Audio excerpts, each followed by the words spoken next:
Hello বন্ধুরা, তোমরা সব কেমন আছো? আজ আমি তোমাদেরকে নিরামিষি পটল সয়াবিন আলু রান্না করে দেখাবো। ফার্স্ট কড়াইটা চাপিয়ে দিলাম, তার মধ্যে সর্ষে তেল দিয়ে দিচ্ছি। তেলটা গরম হয়ে এলে আমি সয়াবিনগুলো ভেজে নেব।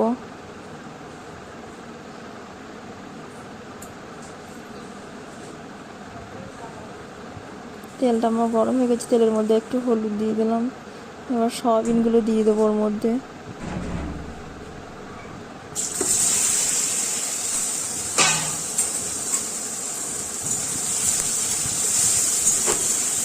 সয়াবিনগুলো একটু নেড়ে চেড়ে নিয়ে ভাজা করে তুলে নেওয়া হবে।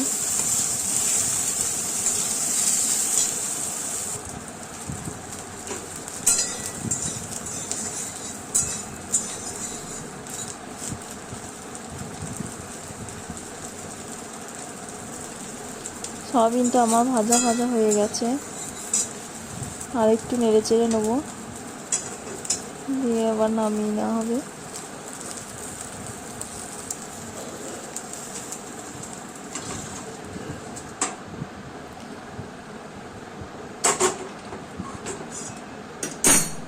এবার ওই কড়াইয়ে আমি একটু তেল দিয়ে দেবো।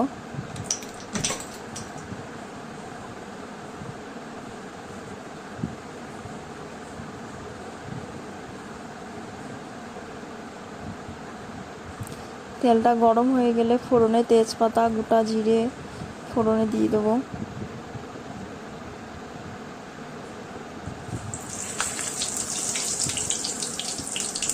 এবার পটলগুলো ওর মধ্যে দিয়ে দেবো। পটলগুলো একটু ভাজা করে নেবো ভালো করে।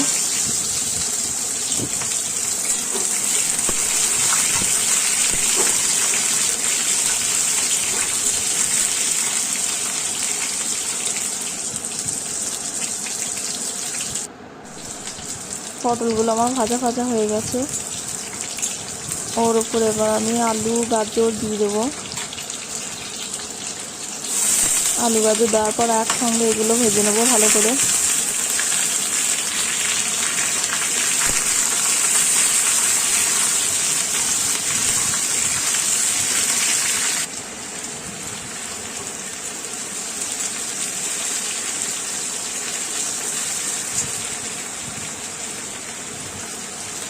এগুলো সব ভালো করে ভাজা হয়ে গেলে এর উপরে আমি সয়াবিনটা দিয়ে দেবো। সয়াবিনের উপরে আবার একটু নাড়াচাড়া করে এর উপরে টমেটো কাঁচা লঙ্কা ছিটিয়ে দেবো।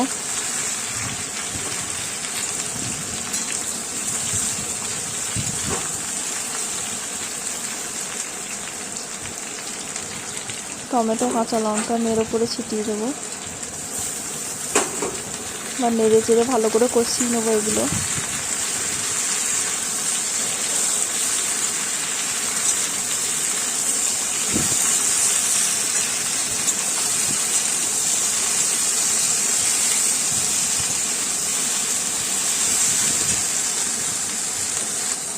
ভালো করে নাড়াচাড়া হয়ে গেলে আমি এর উপরে মশলা দিয়ে দেবো।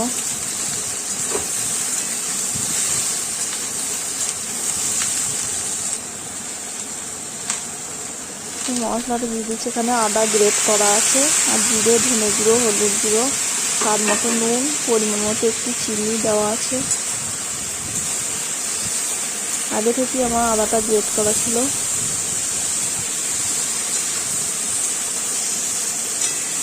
একটু ভালো করে নেড়ে চেড়ে কষিয়ে নেবো।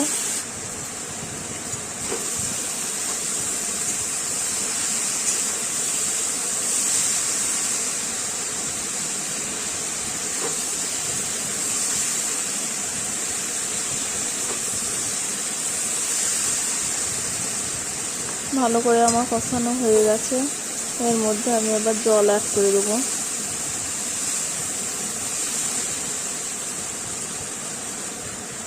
জল অ্যাড করে দিচ্ছি।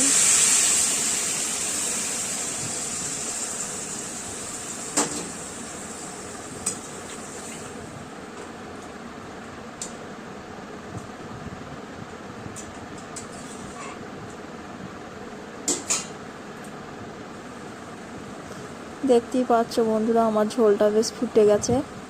ভালো করে আলু গাজর পটল সব সেদ্ধ হয়ে গেলে আমি নামিয়ে নেব।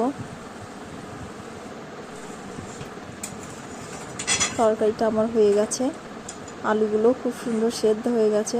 এবার আমি নামিয়ে নিচ্ছি।